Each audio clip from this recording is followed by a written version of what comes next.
there, folks. Chuck here, and welcome to another pre-recorded episode of the Diecast Breakdown.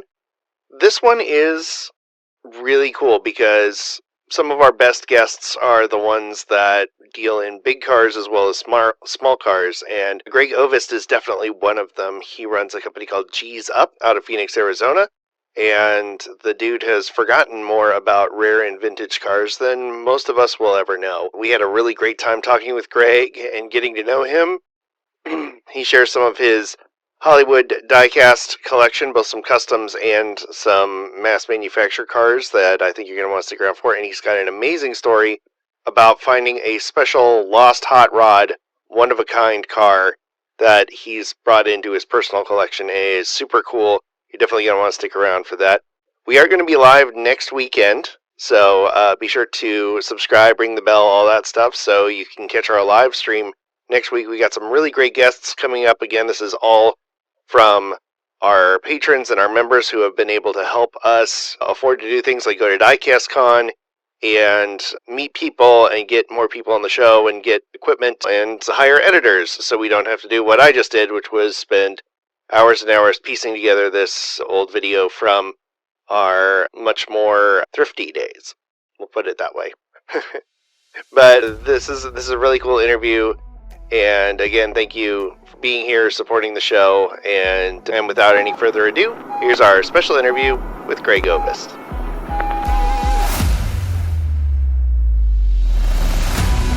You're watching Diecast Breakdown with Chuck Ellis, David Johns, and Mark McHotwheel. So sit back,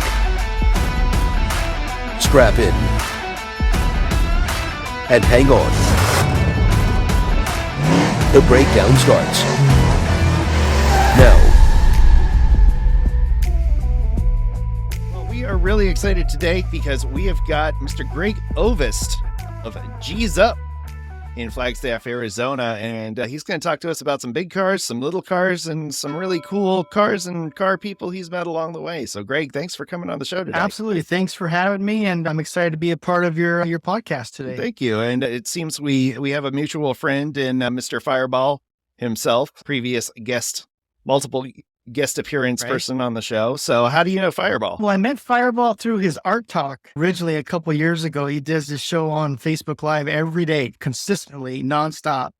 And I got hooked on watching his show, and he always had good content. He always had good topics. And it was kind of it's not just painting type of art talk what people might think it is. It's more daily routine, mindsets, positivity. So I got hooked on it with watching him. And then through the years, obviously, I found he was a designer and he has Hot Wheels. And then we have a lot of mutual friends in California that do the classic car shows. So on my trips to California that a couple years ago, I started just catching up to him, meeting him. We did a show at Fountain Valley a couple years ago. We both sponsored some categories. And we both met up at the Peterson with the Magnus Walker show last year. So we've always just stayed in contact. But yeah, great guy. He's an inspiration to all his design work, his Hot Wheel collection, his personality, his mindset. He's just an addicting and positive person to be around.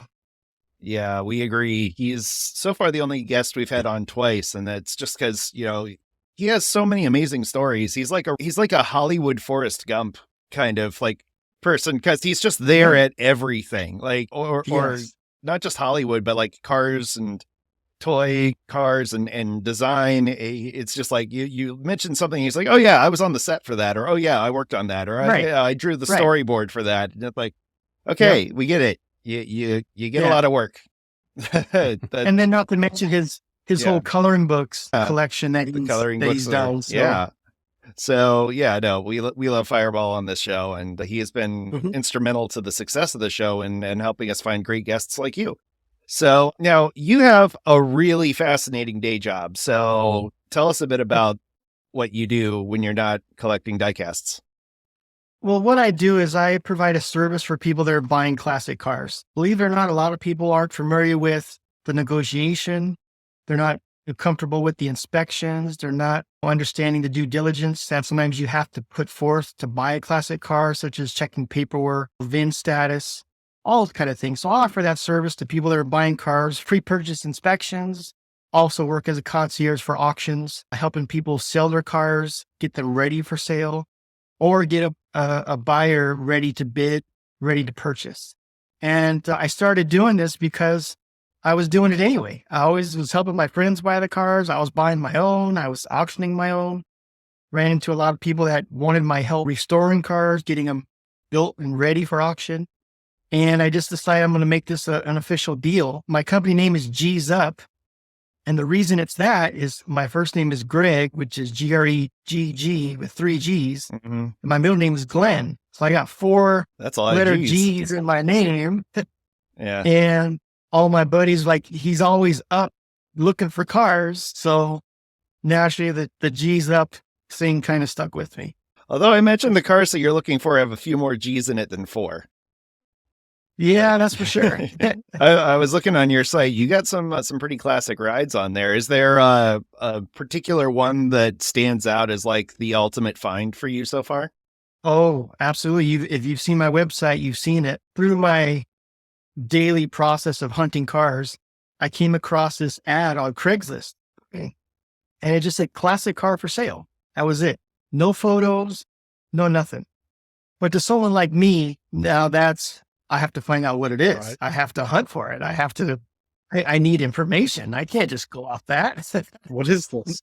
So I called the number. No, first I texted a couple times and didn't get any response. And I figured maybe it was a home number. Sometimes that's the situation. So I call the number and I leave a message for the gentleman saying, my name's Gregg. I'm interested in your listing.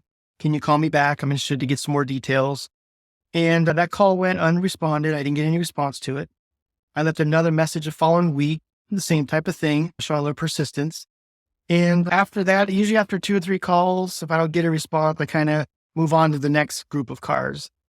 And about a month later, I get a call. And it's an older gentleman. His name is Cal, C-A-L. And he's like, yeah, I'm just calling you back about a message you left me about my car. And by now, I'm 100 cars past that guy. I don't even remember what car he's calling me back about. And I'm like, can you give me a little description, the year, make, and model? He's like, well, I have it on Craigslist and I don't have a lot of details on it. I said, boom. Okay.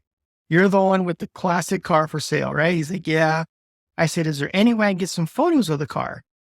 He's like, well, I have an old flip phone and I'm not really good at texting and I don't know how to upload pictures, but maybe I can have my neighbor help me with photos. And I'm like, well, a lot of people I come in contact with have that scenario. They don't have the digital platforms to sell and send and trade and pictures of VIN numbers. They don't really have that when I'm dealing with older cars and some of their family members. So after a couple phone calls that week, just asking questions about the year, make, I really wasn't getting a lot of solid data from him on what I could put the car together. He couldn't even tell me what it was. An old 54 Chevy, and it's a 2-door, but I don't know what they call it. So he was leaving me in the dark a little bit. So he lived about an hour away from me. So I called Cal. I said, hey, Cal, I'm available this week. Can I make an appointment to come up and see the car? He's like, well, he says, all right, I'll let you come up. I do want you to know a couple other people have called me about it, but you seem the most persistent. And the times you've spoken to my wife, she said, you've been very kind to her. He says, and I appreciate that. And you're not pushy. He says, come on up. He says, I said, well, can I get the address? He's like, call me when you're 20 minutes in Prescott and like Prescott Valley. You'll be about 20 minutes away. When you're in Prescott Valley, you call me and I'll give you the address. So I kind of took a leap of faith on that, but I've jumped for worse problems in less important situations. So like, let's just do it. It's what I do. So I drive up there, I call him, he gives me the address, I follow, he comes, meets me on the street, he takes me back to his house, and he opens up the garage, and it was a car that I could not even comprehend what I knew it was a Chevy, but there were so many custom touches to it, I couldn't tell what it was. So I was kind of awestruck, because out of all the cars that I see, day in and day out, auctions, all that, I was dumbfounded. I couldn't figure out what this car was. I recognized some of it, but didn't know how it went together. So after he rolls up the door, there's boxes and old carpet on it and just a mess. I have finally figured out that it was a custom built car. It was had a lot of different graft pieces to it. So it's a 54 Chevy chassis that is all 54. But what the builder did years ago in California is he took all these 54 and 55 Chevy parts and grafted his own little coupe. So it's a one-of-one custom built car. It has a 55 Chevy front end on it. It has a Chevy Nomad door. It has a Cadillac at 57 Chevy quarter panel. It has Dodge taillights in it. The roof is actually a 4-door, 55 4-door Chevy roof that's been sectioned down. Just all this amazing fabrication. So I don't know if you guys have seen a picture of it on my website, but I was shocked when I started doing the math on this car. And I said, well, Cal, I'm interested. I didn't drive up here to waste your time or mine. I said, I would like to make an offer on the car, but what's the paperwork situation on it? So he told me that he had a title for it. He had some current tags for it from when he lived in California. I said, can I see them? He provided it to me. And what had happened is I realized that the VIN tag in the door was hand stamped with like stamps you'd buy at the hobby store. So it was hand stamped, but it was hand stamped in the 50s. So you can tell that VIN tag has been there since the car was built. But nowadays, that VIN tag is no longer acceptable by any means. But in the 50s, it was. So I said, Cal, well, before I dig into this, as far as the pricing and offers and stuff like that, I said, I need to scrape the frame and get the VIN off the frame. And that will tell me the true history of the car. Because all the older Chevys, even the newer ones, there's stamping on the frame of the VIN number from the manufacturer. So after a couple more trips that few weeks, I was able to scrape the frame and I found the real VIN number for the car. And it was titled as a 54 Corvette. It was a 54 Corvette chassis. And I got the VIN, wrote it down.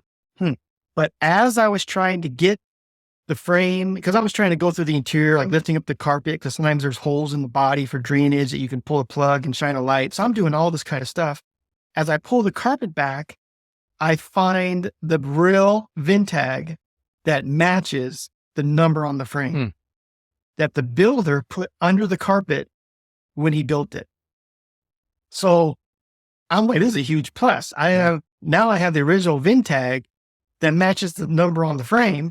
I put it in the door and you could see that the overspray actually matched when the VIN tag was in the door when the car was painted.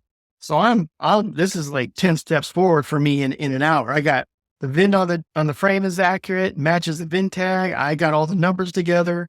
I ran a VIN check on it. It obviously was archived with MBD and I paid for an inspection. After I paid the inspection, now it was an open title, so to speak. It could be transferred. I said, okay, Cal, let's talk. And now I have some document on the car. We made a deal on the car. He sold it to me and I've had it ever since. During that process, he did tell me that my neighbor says that this is a rare car and he knew it was rare. He was actually was bluffing me for the first couple phone calls on the first trip. He didn't want everyone to know what he had. He wanted to keep it close to the vest. But after he got to know me and warmed up to me, he told me, he's like, I know this car's rare. I bought it from the builder in California when I was in California. I know who built it. I've owned it since then. I'm the second owner. He says, I'm moving to Colorado from Phoenix and I'm not taking it with me. I've towed this car too many times. I've moved it too many times. And he also collected Volkswagen Bugs and Gias, Karma Gias. So he's like, I'm selling all those cars. I'm retiring. I'm selling this car. So after he told me it had some Providence. I went home and looked it up. Well, come to find out, if you go to Barnes and Nobles and buy the book called Lost Hot Rods, you open up to page 9 or 10 and it's a picture of it sitting there in the book called Lost Hot Rods. So yeah, I'm looking at it right now. It was pretty cool. So, are you? Yeah. Yeah, we'll link to it in the show notes. It's awesome. It's cool. Yeah. It is cool. So after I acquired the car I brought it back here to Phoenix where I live and I had it in my garage for about 6 or 8 months and then just started getting it roadworthy again. Believe it or not, after sitting all those years, it started right out with some gas in the battery. Wow. So the car has never leaked my whole time of owning it. It is a drivable car now. when I first bought it, it didn't have the correct wheels on it. It didn't have a radiator. It didn't have any type of water hoses. But now the car runs and drives. And Cal ended up moving to Colorado. And every month or so, I send him another picture of it, of where I've taken the car, either to a local show or just outside or down the road. I'll send him a picture of it. So it's a great story. I've had a lot of people offer to buy it from me. I had Joe Bortz, the Bortz Museum. He reached out to me extremely quick because we got some mutual friends. He's wanted it. Dave Kindig wanted it a couple times. He was asking questions about it. The gentleman actually wrote the Lost Hot Rod book, Pat Nagal. He wanted the car because he remembered it when he was younger, seeing it down the road from his house. So I've had a lot of interest on people trying to take the car from me, or not take it, but trying to purchase it from me, but I'm not letting go right now. Sure. It's a great story. And actually, just a few months ago, actually, no, it was last year, believe it or not, it came out on the cover of Drive Magazine. Look at That's that. so cool. Yeah. Yeah. And this is the first time the car was ever in print since the original Lost Hot Rod book, or back in the 50s when it was actually in Custom Car Magazine. So yeah, I have no intention to restore it. It's staying exactly the way it is, and I'm just going to keep enjoying it. Yeah, you beat me to my next question there, but I'm not surprised. That's something that it gets to a point with some of these cars that it's just better to keep it original, keep it as is, because you're not, that takes away the provenance, as you said. Like, that's the history of the car is told in all of the road burn and the patina and rust. Yep. So it's too cool. Especially when it was documented in those magazines in its current patina. I'm not going to change that whole story by putting fresh paint and chrome. I'm just going to keep it the way it is until there's maybe some main big reason to restore it. So, but yeah, it's definitely one of the, like, going back to your original question, it's definitely one of the ones that's I've been excited about recently, and I love looking at it in the garage and driving it and cleaning it. We'll be back with more Diecast Breakdown after this word from our sponsors. Here's this week's small channel shoutout. Bunker Diecast Channel. If you have a favorite Diecast channel with less than 700 subscribers and you'd like to see them highlighted on a future episode, email us at diecastbreakdown@gmail.com. The Diecast Media Network store is here. Wear your passion with pride, featuring designs from Diecast Breakdown, flying Valiant builds, plus unique designs inspired by diecast culture from Justin Ellis. Visit tpublic.com/Diecast Media Network now. Hey, this is Champion DJK, and you're watching Diecast Breakdown. And now back to Diecast Breakdown. Do you have any advice that, I'm sure you get asked this like 20 times a day, but what are like some of the tips that you give out most frequently for people who are looking to pick up a collector car besides call you? I think the biggest tip is do your due diligence on the paperwork. Before you get excited about the car or the price, get the title, get the VIN off the paperwork, check it to the VIN in the car, make sure the VIN tags match the paperwork, make sure the VIN is clean. There's been instances where I've had to help people out that have bought a 59 Chevy Impala convertible, come to find out that it originally started its life as a four-door and was converted to a convertible. So when you get the VIN and you decode the numbers on the VIN, you'll find out what the build was on the car, whether it was built for a two-door, built for station wagon, built convertible. And when you're dealing with high dollar cars, you want to make sure you're getting what you pay for. Because a 59 Impala convertible right now is going for $250,000, $300,000 at auction. If it's a four-door conversion, you shouldn't be paying anywhere close to that. So do your due diligence, study the car before you get excited, and don't buy it on impulse. Why? Especially when big numbers are involved. Wise words. Yeah. All right. Well, that's some really cool big car stuff. So now let's talk about the small cars. Is this something that has always been an interest to you, or like you said, the Fireball kind of helped with reigniting that for you? Well, that's a good question. I have to say, when it comes to Hot Wheels, what's the word? Ever since I was little, I think the term would be hardwired. I've always been hardwired to like the automobile. Going back to when I was younger with Hot Wheels, my older brother used to have redline collections. that I would steal his cars and take them. I believe it or not, I would trade them. I would hit him with hammer. I remember actually beating a couple beach balls with a hammer when I was little. The rear loader ones. But to answer your question, I've always been a fan of the Hot Wheels since I was little. I've always collected them. I've always had them. And that's where my passion for the car, the Hot Wheels, started. Probably first, second grade. And I think the first few Hot Wheels I really took to were the Redline Mustang and Camaros. I was a fan of how the hoods opened, just the way they rolled. They kind of had like an absorption concept to the suspension where you could push them up and down. And when I was little, that's what I enjoyed doing. And that's what got me hooked, was those few red lines, probably in first grade. And it's been a vicious cycle ever since. Haven't stopped playing with them since then. So can we ask Greg, just like in your experience in Hot Wheels, the crazy collector car market, is there a lot of overlap? Do you see any diecast fans out there? I mean, does that ever come up in conversation when you're talking about cars like this? It does. I think the diecast Hot Wheel industry has now grown to all these gentlemen that were once like myself at the Hot Wheels, and now they're buying real ones. Yep. Now they're buying multiple classic collections and building their collections in their cars. So I think any car collector that's buying cars at auction, guarantee you has at least 20, 30 diecasts in his house. And that's probably where but to answer your question, a lot of the collectors I have to have diecast in their garages around their real cars. They have to have them on the shelves. They have to have that memorabilia. So they go hand in hand. Every auction I go to, there's always a few diecast vendors that are just swamped and they just sell cars out all the time. So real car collector, classic car collector, diecast collector, the passion for the car is what makes all that happen.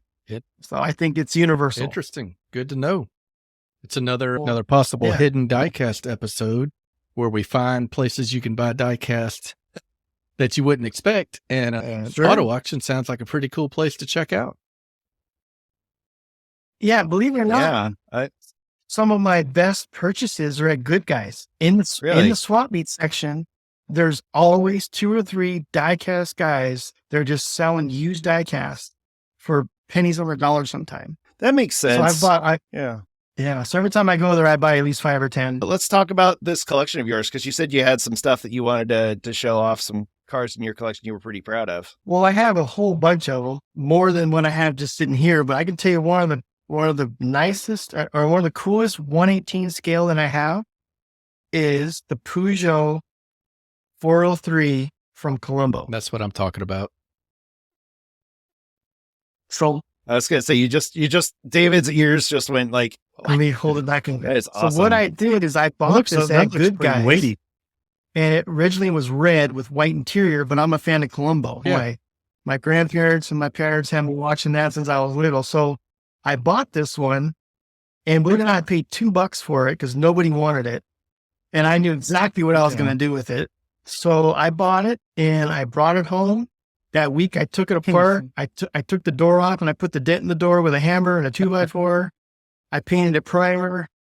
I painted the interior, got it all like worn out like Colombo style. And I actually have some photographs and memorabilia from the Colombo show. So this is one of my funnest 1/18 scale, for the fact that I built it and you can't necessarily buy it. You can't buy a Colombo diecast. That's fantastic. I was going to say, like, my brain was exploding a little bit because I collect Hollywood diecasts, and I usually have heard if there's a car like a Colombo car. I just picked up the Riptide Corvette. Because Greenlight did Riptide, because I guess there's like 3 people out there who still remember Riptide. And but no, that's awesome. Yes, this is one of my fun ones. Now, the interesting part is when I bought the car, I was missing a wheel. One of the wheels was missing, and that's why the Joe sold us so cheap. But he didn't know that there was an extra wheel in the trunk of the car that just had to be reinstalled. Oh, nice. Because some of these guys, they don't know. They just buy these lots of broken cars. They don't try to fix them or put them together. Right. So I actually got it cheap because it was missing a wheel and then had the wheel inside the car. So, but yeah, that's one of my fun ones. I keep that one on the shelf. I dust it regularly. I do have probably about 40 1/18 scale movie TV cars. with memorabilia. So on the Columbo car, I have it on the shelf with the car, and I have a picture frame with Columbo, some of the movie details typed up, little memorabilia picture frame. And I have that type of frame with every diecast I have. I have all the American Graffiti cars. I have Smokey the Bandit, Magnum PI, Ferris Bueller's Ferrari, the Grease car, MASH, the little Jeep. I just have tons of those things. I don't even have a lot of room for all of it, but I'm not going to stop collecting it. So Columbo car length is one of my favorites. Got to keep buying bigger houses. One of my favorites. That's all. That's how you fix that. Yeah, right. That is for sure. So one of my next one that I want to share that I built, and I think this is up Mark's alley. I don't know if you're going to be able to tell what it is. Oh, let me get the camera. You ready? Oh, wait. I think I need to do it this way. All right. You ready, Mark? Yeah, I'm ready. I ain't no 10-second car. Oh, super. It's a 10-second car. More like a 10-minute car. Yep, exactly. So what I did is I bought this. Obviously, it's 1/64 scale. It was yellow. So I took it apart and I painted it red and made it all look distressed, sanded the windshield down, scratched it up, put the blue gas door, bent the wheels a little bit. Well, it pulls up and made it look like the one that look is good. Brian brought to the shop. Well done. That's one of my Fast and Furious collections. Yeah, it's fun. When did you do that one? I did that one actually the first of this year. Okay. So now you can buy this in larger scale, but you can't buy this one in the 1/64. So, but okay. So they have that in a larger scale. They do have it in a larger scale. Yeah. Fired up one that looks like garbage. So, but it was fun distressing it and scratching it up and make it look worn out. Oh yeah. That looks cool. Don't touch that dial. Diecast Breakdown will be right back after these messages. This episode of Diecast Breakdown is brought to you by you. That's right. We are 100% viewer and listener supported, and we are so grateful for those of you who have already supported the podcast and the shows we're planning to add to the Diecast Media Network family. You can find out more about how to support this project by visiting diecastmedianetwork.com or email us about sponsoring an episode at diecastbreakdown@gmail.com. The best way you can support what we're doing right now, though, is to subscribe and share these episodes with your family, friends, and Facebook groups. Anyone you think would enjoy what we're doing. Any extra attention we can get early on will go a huge way in helping this project grow. Thank you so much for sharing this journey with us. Hello, this is Diecast Dude from the Netherlands, and you are watching Diecast Breakdown. This presentation of Diecast Breakdown is brought to you by Twice Diecast and Dotson Man Diecast on YouTube. Please visit their links in the show notes and subscribe to their channels for more epic Diecast content. Alright guys, it's Mad Vision here. You guys are watching Diecast Breakdown. And now, the thrilling conclusion of this week's episode of Diecast Breakdown. It's funny, yeah, you're up all our alleys tonight because my specialty is building weathered and distressed cars. Yeah, so like that's actually how I got into doing YouTube. Was I started doing custom diecast builds and sharing my builds online because people really liked my builds. And so that's where Flying Valiant builds came from, and that became this channel, which is now what we are all watching and talking about. So yeah, and that's how I met these fine gentlemen, and Mark started a podcast, and I was like, hey, you know what would be really cool is if we could get like several diecasters together and just talk. Yeah. And here we are, and it's been a blast. So we're growing slowly, but we're figuring it out as we go, and people have been really awesome and supportive, and folks like you have been generous enough with their time to come on and chat. Yeah. So it's kind of cool because being on with you guys, I don't feel such a loner about this now. I feel like there's someone else just like and me. I think that's the big thing. Yeah, there's so many of us. Like I can't tell you how many times people have told me I didn't really think like this was okay, like, or I felt like there was something off with me or something. And I was like, well, that might be true, but yeah, it's and I think too after COVID, it kind of became okay to have hobbies as an adult again because we all had to find something to do with our time. And it wasn't just that we had to find something to do with our time. We were all going through like this intense, traumatic, incredibly high tension, politicized thing. And we needed an escape. And agreed. And I think that if there's any upshot that comes from this, it's going to be that people were able to accept and be happy with the things that made them happy and not be ashamed of them. And that's one of the missions of this show. So, but yeah. So you're just got into the Fast and the Furious. So would I could see you finding like would you love to sell somebody like a Fast and the Furious movie car, or have you ever like been involved in any of those cars? Or you didn't tell me? I really wish I could. I've been involved with a lot of people that build custom cars, and I've project managed their builds for them and run it for them, but never a movie. Something I've always wanted to be a part of. I wish I could collaborate with someone that's in the movies to build some cars, but no, as of yet, the only movie cars I'm building are 164 scale. Well, you never know, man. So maybe somebody's watching. You never know. They gotta, hey man, I need to find this car. You need to find me this movie car. And but yeah. Speaking of Fast and Furious, let me see, Mark, if you can figure this one out. Evo.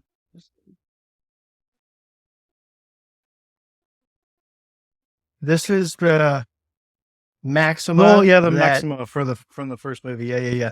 That Vince drove in the very first one. The dramatic burnout, the front wheel drive burnout. Yeah, but the funniest thing, you can't buy a Nissan Maxima Hot Wheel or Matchbox or anything. So I actually created this one. I created this one because it has similar body lines, but this is actually a Chevy Malibu car. Nice. It has some of the Maxima characteristics. So for me to get the Maxima my collection, I took this Malibu, painted it with the right paint scheme, and it kind of fits into my collection. But yeah, this one's a Chevy Malibu with the Maxima look to it. Everybody wants to buy this one. Like I paid $3 for the car and painted it in like 10 minutes. So that's really cool. But yeah, that's one that it is. I like it. Yeah. It has that Maxima taillight look, in the back. Yeah, that was so, car. I'm happy with that. Well, along with the Jetta too, like the guy that has had the Jetta, the movie Jesse, he's local to me. He's from a town over. Yeah. So he's signed some stuff for us for charity and stuff. We're hoping to get him on and talk to him about, it just takes some time. But I guess the other core that I've been involved with, I owned one of them, from the Drift. Mm-hmm. He had, because they had a couple of them. I mean, they crashed one. They had some other ones. So he owned one of them. That was pretty cool to see up close and to know somebody that owned one of the movie cars. But they're becoming pretty hard to find, the movie cars, the actual movie. They really are. They really are. If I could scoop one up or find one at auction at a reasonable price, I'd grab one. That's for sure. Well, yeah, keep your eye out for Datsun 510s. If you ever hear about it, that's a good one, because that's what I have. I've got a 69 2-door. And really? Yeah, and it's turbocharged, got dumping mad cash into that car. So it's 350 horse. It's a little race. Yeah. If I'm always looking for that barn find 510, because especially I'm in the Northwest, up in the Seattle area. So there's still out there. I know of one down the street from me that's retired dirt track 69 510, and I don't tell anybody about it. I'm gonna buy it. Yeah, keep it. Yeah, but I was just driving past. Don't tell anybody on a popular podcast. Yeah, no, but either mean. Yeah, no one's gonna come. No one knows where it's at. It's tucked away. Or just stay persistent and be nice. And whoever the owner is, go and talk to him without even chatting about the car, just on a personal level.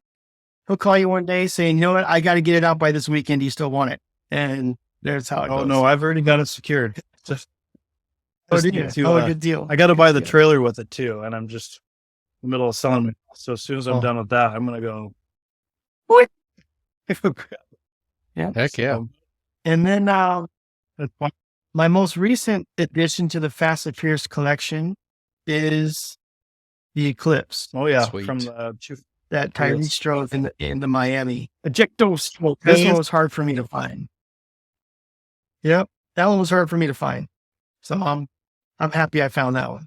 So what is that? That's a Hot Wheels. Yeah, it's saying year on that one. It says Universal Studios. Oh, you know what? It doesn't say Hot Wheels. Oh, okay. It just says Universal Studios Fast and Furious Edition. So Might be a theme park car. can't really see who or wrote something. Jada, Like maybe. Yeah, maybe Jada. It could be a Jada. Yeah. Yeah, it could be a Jada. There's not a lot of That writing feels on the Jada. bottom. It just Yeah, that looks Jada to me because it's got the exhaust Yeah. and everything. Yeah, it's probably. yeah, the big chrome wheels. Yeah. So, yeah, I'm happy to have this one. And then one of my last Fast and Furious collection that I just painted is in the very first one, there was the 4 cars racing, street racing.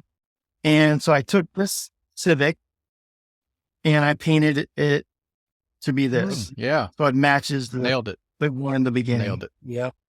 So basically just took it apart, painted it and put some stripes on it. Got the logo on the hood. Have a little And video. That's one of mine. Like there was a. Yeah, right. So yeah, just a few of the ones I've had recently. One that I'm currently building myself in more detail is I have a beach ball dragster that I'm working heck on. yeah. That's cool. So it's cool. There it is. So yeah, I got a big motor in it, big wheel, got the exhaust coming on the side, surfboards in the back. That looks. So I'm not sure what color to paint it, but one Hot Wheel that I did not build, but a friend of mine did in Indonesia. I have a friend in Indonesia and he builds Hot Wheels full time. That's just what he does and sells them for quite a lot of money. But I asked him to build me a Fiero. So I basically told him I wanted this car, which is just a Pontiac Fiero. Mhm. And I said I wanted to look like a street racer, race car type look. I didn't give him any other direction except that. And this is what he sent me. Oh, it's I love nice it. and Nice. style. Block. Right? Had to be red. I love the red. Had to be red. So this is what he sent me, which I love it, High obviously. five, like they just look like a little. Yeah, it's cool. last time I saw one like that, it was in space. Right?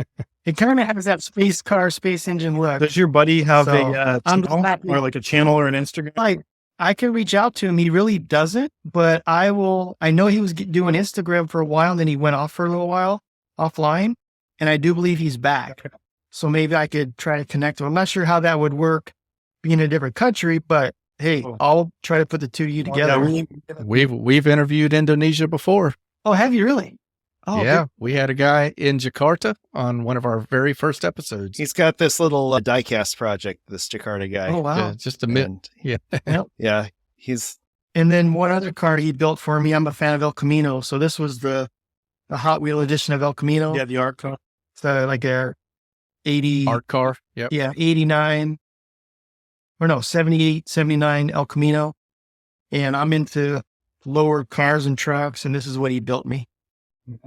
Look how good that looks. Slam. Right? That, I love that color scheme. Right. And look at the wood bed. It is cool.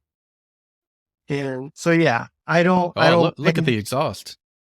Yeah, I don't mind owning some cars that people spent their time on. I love seeing the creativity from different minds and different collectors, different builders.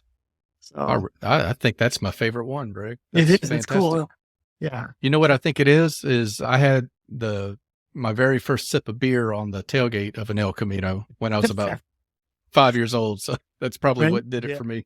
Yep. that's the most Louisiana thing I've ever That's heard. pretty Louisiana. I'm going to My, agree to my that. dad had the rival. And Hero. this one, right? And this one, I personally just did a wheel swap on it. So I bought it, did a wheel swap, the lowrider, Mm-hmm. 59 Impala, little hydraulic look. So you did the wheels on that? Yeah, I just bought the wheels and did a wheel swap. That's all I did. It's well done, sir. I think you're going to have to put your customs on Geezup. Right? It has a good look to You it. can have you can have a little tiny car dealership section, like in your Yeah. office space. Like people could come in and buy fancy and rare Right. diecasts. So you just bought your 74 whatever. Got to have You the have to. 164 version You of it absolutely have to. to go with it. And for just $300, you can have it. That's right. Get that upsell. That includes shipping, That's so right. it's a fair deal. And then I also obviously have some of the rare red lines, but one of the older ones that I like that I'm happy to own, it's a Ford turbine. It's a concept Hot Wheel that Ford built. This is definitely played with condition, but this car was built as a prototype and they never released it to production, but they did release a Hot Wheel of it. So this is supposed to be like, it's called a turbine look. It kind of had some aircraft body Never lines seen to it. So this is one of the Hot Wheels on my shelf that I kind of like to look That's at. the turbine. Oh yeah, sorry. Yeah. Actually. So 63 Chrysler yep. turbine. So I'm happy to look at this one. I like it. I actually have this one in 164 and 118. If you ever want a good cry out on the internet somewhere, there is footage of them destroying all of those. I know. After Crushing them. after Yeah, they I were could done use a because good they had cry to today. crush I'm going them. to go watch that. Yeah. Yeah. Every now and then to get the waterworks going. And then the last Fast and Furious, the most recent one I just did this past week, I found a model or a Hot Wheel, painted it up, and it's the one that Rock drove with the Brazil bank. So painted it gray, got the wheels blacked out. Cool. And obviously I have two little flat black Chargers. I have a little tiny bank with some fishing wire holding it. So it kind of looked like the scene in the movie. So yeah.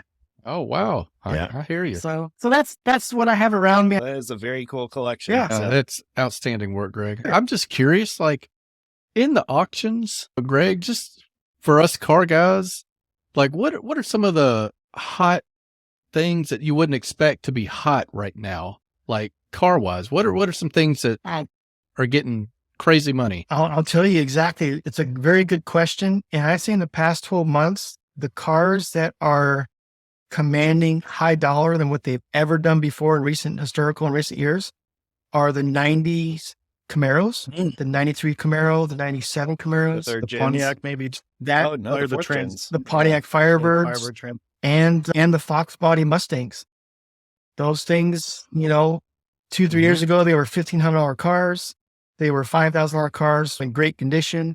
And now they're 20 grand, 30 grand, depending on if it's a 5.0 or whatever. So Turbocharged ones. yeah. So Now, would the 95 Corvettes fall into that category by chance? the 95 Corvettes are commanding more dollars nowadays than what they used to. But a lot of the hype, A rising tide. old cars becoming new again kind of thing, old ones becoming fresh, are those Camaros and those Fox body Mustangs. So I hear you. yeah. Okay. If you see one that's cheap enough to buy, just get it. Even ones that are wrecked, the parts are going for crazy money as well for the people that are building the nice ones. So I know a lot of them got crushed years ago in junkyards and no one cared about those Firebirds and those Camaros. And now people are begging for parts for them. And I managed to invest in the two Yeah. investment proof cars that are still out there. And that's the Plymouth Valiant and the late 70s Dodge pickups. Yeah, I did not realize that. Unless it's a Little Red Express, nobody wants them. So a lot. Chuck, your car's safe. You're not going to wear it gone in 60 seconds, where they're trying to break into cars and stuff like that. So, Yeah. One question that we ask all of our guests, especially since not only are you a diecast fan, but you also make the ones that you don't have. What's a car in 164 diecast that you've never seen? Maybe you've got it on a to-do project in your head. What's maybe one you've never seen out there? Oh man, that is I don't think I've ever been asked a question like that before. What? Glad You did. You got Yeah, me. You got me. What 164 no scale? softballs tonight. Yeah, 164 scale that I haven't we hit you with the hard seen ones. or have yet. Well, I always tend to think of the movie cars. The movie cars are kind of good. What got me hooked. I do feel that the 164 scale generally has never been paid the right justice as far as the detail to it. I wish there was a more detailed 164 scale generally. Fair point. Yeah, they've never really had the crisp body lines like the 118 scale. So that's something I wish I could even build. You can buy Chargers nowadays, like the Fast and Furious Chargers. They have way more detail. But yeah, I wish I could just buy one already done. So I wish that was one that was available to me. Do you? Oh, well, I'd love to know it. And I'd also like to have a detailed 164 Bigfoot monster truck. Yeah. We know There's so many renditions of that one, the 4x4 tires, and I would like to have a 164 scale, really detailed with the hood opening, forward, the reverse hood, but those seem to tend to be on a larger scale. So those are two that I wish I could just grab off the shelf. The green light Bigfoots are pretty good, but they don't open, the hoods don't open on them. If I could grab those two off the shelf, I'd be pretty happy. So keep me posted if you find one. On it. All right. Well, Gregg, it has been great having you on. Tell folks one more time where they can find you, follow you, learn more about you, all that good stuff. Well, my website is Geezup.com, which is GEEZZUP.com. And all my contact information is there, email, phone number, as well as Geezup on Instagram. So I can be contacted through any means, and I'll return the call and help you buy a car, no matter what size it is. So I have one question for you guys. Sure. Oh, I have a free car. I'll mail it to you guys. I'll mail it to the first person that can tell me what it is. Okay. You ready? Sure. Ooh, it's a crack up. Chuck got it. always going to win that one. Yeah. That is. All right, Chuck, you email me your address. It'll be in the mail this week. Will do. Well, yeah, that is a Larry Wood designed crack up. Yep. That's fantastic. I was always been a fan of these. Mhm. Congratulations, Chuck. It's in the mail. Awesome. Thank Chuck you. knows all the obscure Love it. cars. Thank You're you very welcome. much. Put it in this 10,000 loose part So collection. that'll be his pocket car. however many he has His now. daily It's well pocket over car. 5,000. Yeah, it's a lot. Exactly. Yeah. No, I love those. And that one's tricky too, because that one, and there was one that had a rear damage on it that looks kind of like a Nissan S200. And both of those have plastic pieces that flex every time that they crash. So if you played with them long enough, they would come off, because all it was just a thin plastic hinge. So those and the trucks are really hard to find in place, because the trucks were also designed to have the camper back pop off. And so everybody lost that and I am guilty of doing that as well. Yep. But that's wonderful. Thank you very much. I actually don't have that variant in my collection, Well, so that's destiny. perfect. I've got the white one and the there you black go. one. Chucky's So- hiding his Nice. excitement right now.